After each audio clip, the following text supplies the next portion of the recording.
Para tenaga kesehatan distrik Kiwirok Kabupaten Pegunungan Bintang Papua, jadi korban kebrutalan kelompok teroris. Puskesmas tempat mereka mengabdi dirusak dan dibakar. Sementara para tenaga kesehatan yang bertugas di Puskesmas distrik Kiwirok, diburu seperti binatang.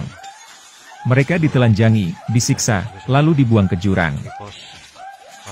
Akibat aksi biadab teroris itu, seorang nakes meninggal dunia setelah dibuang ke jurang, yakni Gabriela Meilani. Sementara para nakes lainnya mengalami luka-luka dan trauma. Mereka adalah Dr. Restu Pamanggi, Marcelinus Ola Attanila, Manuel Abi, Martinus Deni Satya, Lukas Luji Patra, Siti Hodijah, Katrianti Tandila, dan Kristina Sampetonapa. Sedang Geral Suko belum diketahui nasibnya. Para tenaga kesehatan yang selamat, kini telah berhasil dievakuasi oleh TNI Polri. Dalam tragedi teror tersebut, sejumlah fasilitas umum hangus dibakar kelompok teroris. Antara lain Puskesmas Kiwirok, Kantor Ban Papua Distrik Kiwirok, Kantor Distrik Kiwirok, Sekolah Dasar Kiwirok dan Pasar Kiwirok. Seorang anggota TNI Yonif 403 Prada Ansyar terluka akibat kontak tembak dengan kelompok teroris. Marcelinus Ola Attanila, Mantri Kesehatan Puskesmas Kiwirok yang selamat, tampak terpukul saat mengungkap tragedi teror yang dialami para nakes. Menurut Ola, kelompok teroris sudah marah-marah saat datang ke puskesmas. Setelah membakar puskesmas, para teroris bergerak ke barak dokter dan membakarnya. Kemudian, para nakes yang bersembunyi, ganti diburu dan disiksa. Cerita kejadian yang kami alami di distrik Kiwirok, pada pukul 9:05, kejadian berbanding terbalik. KKB mulai menghancurkan puskesmas dengan memukul kaca jendela puskesmas dan juga mulai menyiram bensin keliling puskesmas. Dan mereka melakukan pembakaran pertama pada puskesmas tersebut. Kemudian sekitar pukul 9:07, mereka bergeser menuju ke barak dokter yang di sebelah puskesmas. Mereka melakukan penyerangan yang sama, memukul kaca-kaca jendela, kemudian menyiram bensin di sekeliling barak dokter itu. Kemudian dilakukan pembakaran. Di dalam barak dokter itu sendiri terdapat 5 orang teman yang dipimpin langsung oleh Dr. Restu Pamanggi bersama Paman Lukas Luji, Suster Siti Kotija, dan juga Paman Deni. Pada saat pukul 9:10, mereka semakin membrutal. Mereka berusaha untuk masuk ke dalam barak dokter dan menyerang petugas. Sehingga pada saat itu, rombongan pertama yang ada di barak dokter memilih untuk keluar dari barak dokter secara berhamburan, secara terpisah. Paman Lukas bersama Suster Siti, Paman Deni sendiri dan juga dokter dan juga Paman Gerat lari menuju arah Mado. Sampai di Mado, dokter sendiri dihadang, kemudian dipukuli dengan besi, kemudian digiring ke jurang dan langsung ditendang ke arah jurang. Pada pukul 9 sekitar 11 menit, mereka bergerak lagi menuju ke barak yang kedua yang dipimpin langsung oleh saya sendiri sebagai ketua tim. Di situ kami ada 6 orang. Saya sendiri sebagai ketua tim, Paman Selo, Paman Emmanuel Abi, Paman Patra, Suster Christine, Suster Anti dan juga Suster Ella yang sudah menjadi almarhum. Pada saat itu juga mereka melakukan hal yang sama, menghancurkan kaca-kaca jendela dan juga memukul pintu-pintu, berusaha untuk masuk ke dalam untuk menyerang kami. Mereka juga menyiram bensin di sekitar barak medis dan juga mulai membakarnya.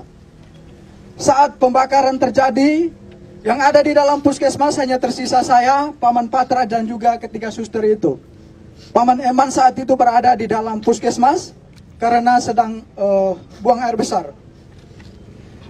Pada saat itu sedang terjadi pembakaran, saya sendiri meminta untuk ketiga teman putri saya atau suster untuk kami segera keluar dari dalam barak itu. Tetapi karena mereka perempuan tidak bisa mengantisipasi situasi, sehingga mereka memilih lebih tenang di dalam barak itu.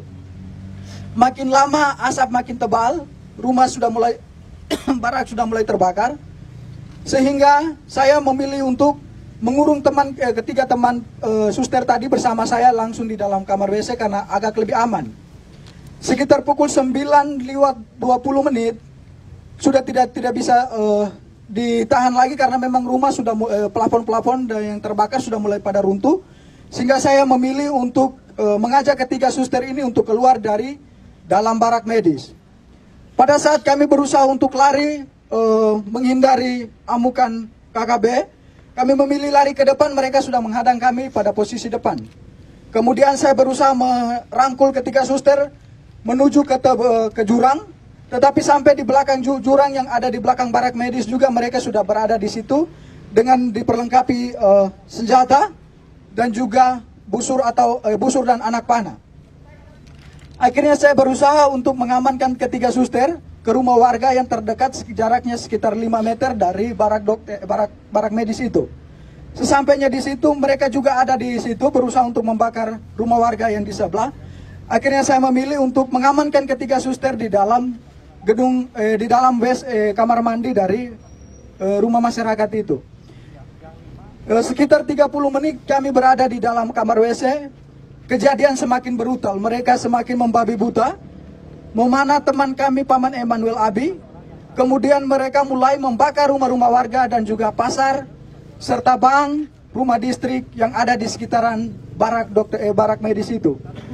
Kejadian semakin brutal, akhirnya saya mengambil keputusan untuk kami bisa mengamankan diri.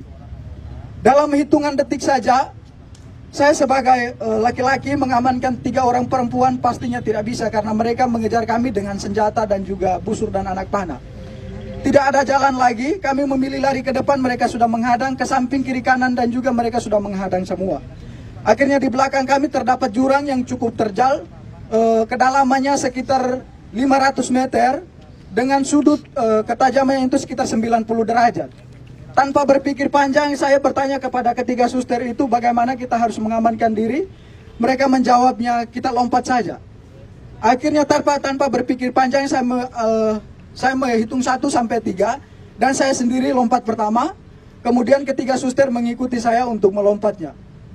Sesampainya di bawah, kami pikir bahwa kami sudah aman dari kejaran mereka, tetapi mereka tetap mengikut kami ke bawah. Sampai ke bawah saya sendiri tersangkut di akar pohon. Kemudian ketiga suster yang lainnya, yang satunya suster Kris tersangkut di pohon juga. Suster Ella tersangkut di antara semak-semak. Kemudian suster Anti, dia melompat jaraknya sekitar 150 meter ke kedalaman jurang ini gitu. Dan dia juga tersangkut di semak-semak.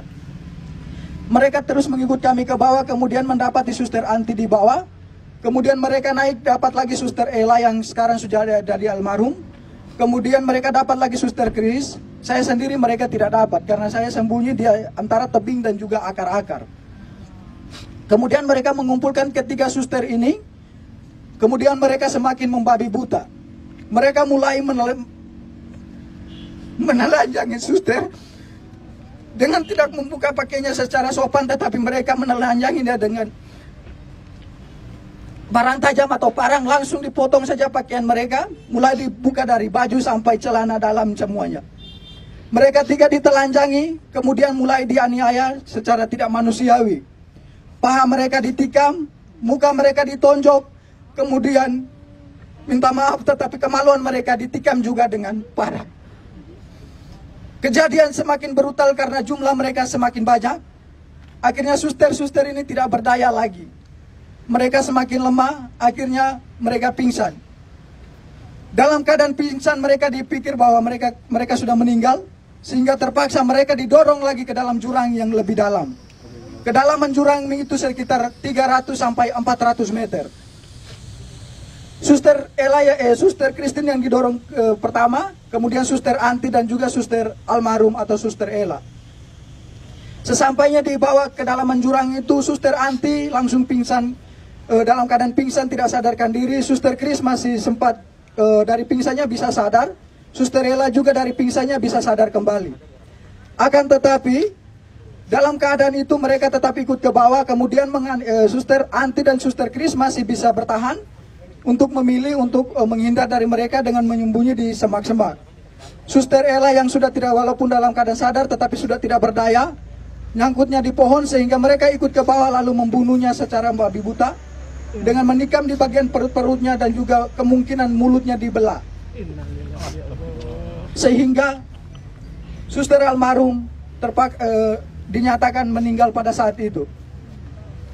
Kemudian teman-teman yang lain dari barak dokter, Paman Lukas dan juga Paman Siti, Suster Siti, mereka langsung bergegas menuju ke mengamankan diri di Koramil dengan pengamanan para TNI yang ada di tempat itu.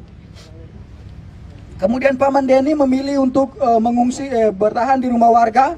Dokter sendiri langsung ditendang ke jurang. Paman Gerat yang lari bersama dokter ke Mado, sampai dengan detik ini juga belum ditemukan.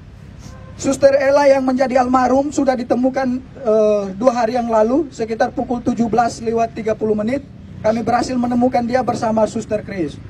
Suster Chris bertahan selama 3 hari berada di bawah jurang itu. Puji Tuhan dia masih hidup. Yang meninggal hanya Suster Ella. Dia sudah ditemukan dalam keadaan tidak bernyawa. Mukanya sudah penuh pada belatung karena dibelah semua. Luka-lukanya sudah pada belatung semua. Dan kemungkinan ini hari ke-5, ke-6-nya. Sehingga mungkin almarhum tinggal tulang atau daging, sisa-sisa dagingnya saja. Kemudian Paman Lukas dan juga Pak Suster Siti langsung diamankan oleh pihak tentara yang ada di Koramil menuju ke pos Pantas 403 yang ada di ketinggian atau yang di puncak.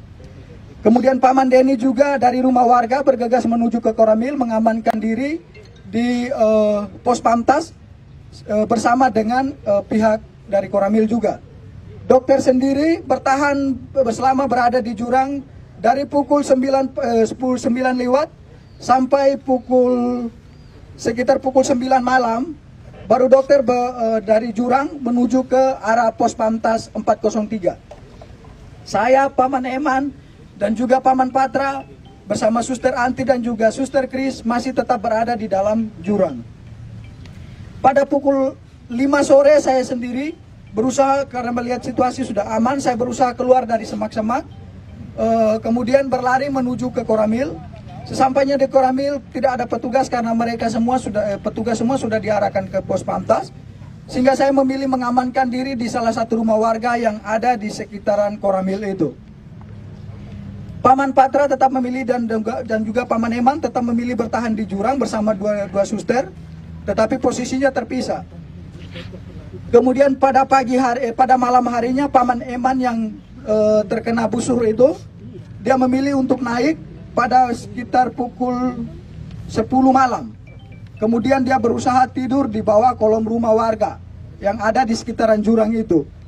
Paman Patra tetap bertahan. Kemudian pada pagi harinya sekitar pukul 6, Paman Eman bergegas menuju ke Koramil untuk meminta perlindungan.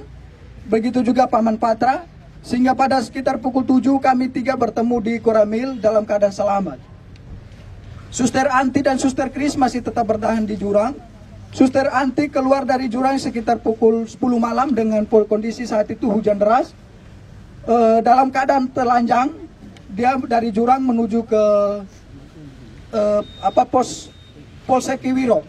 Sesampainya di Polsek Kiwirok tidak ada petugas karena memang petugas semua sudah pada ngungsi sudah pada diamankan ke pos Pantas itu. Mereka bertugasnya di situ. Kemudian Suster Anti memilih untuk bertahan di pos, tetapi karena takut dengan situasi, dia berusaha keluar dari pos lalu kembali bersembunyi di semak-semak. Sampai pada sekitar pukul 7 pagi, itu ada kegiatan pembersihan dari pos Pantas 403, sehingga Suster Anti memilih untuk keluar dari semak-semak karena memang dia juga sudah pada tidak berdaya lagi.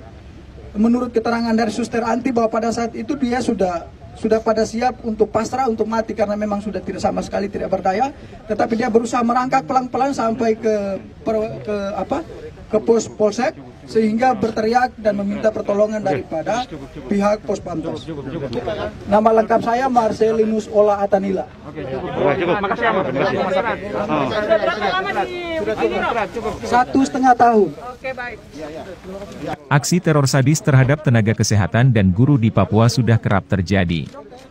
Anehnya, para aktivis pembela HAM, seperti Haris Ashar dan kawan-kawannya, hanya diam saja. Padahal, para tenaga kesehatan dan guru adalah para pejuang pembela HAM. Sungguh menyedihkan sikap Haris Ashar dan kawan-kawannya. Nuraninya rupanya sudah dibutakan oleh ambisinya yang gelap.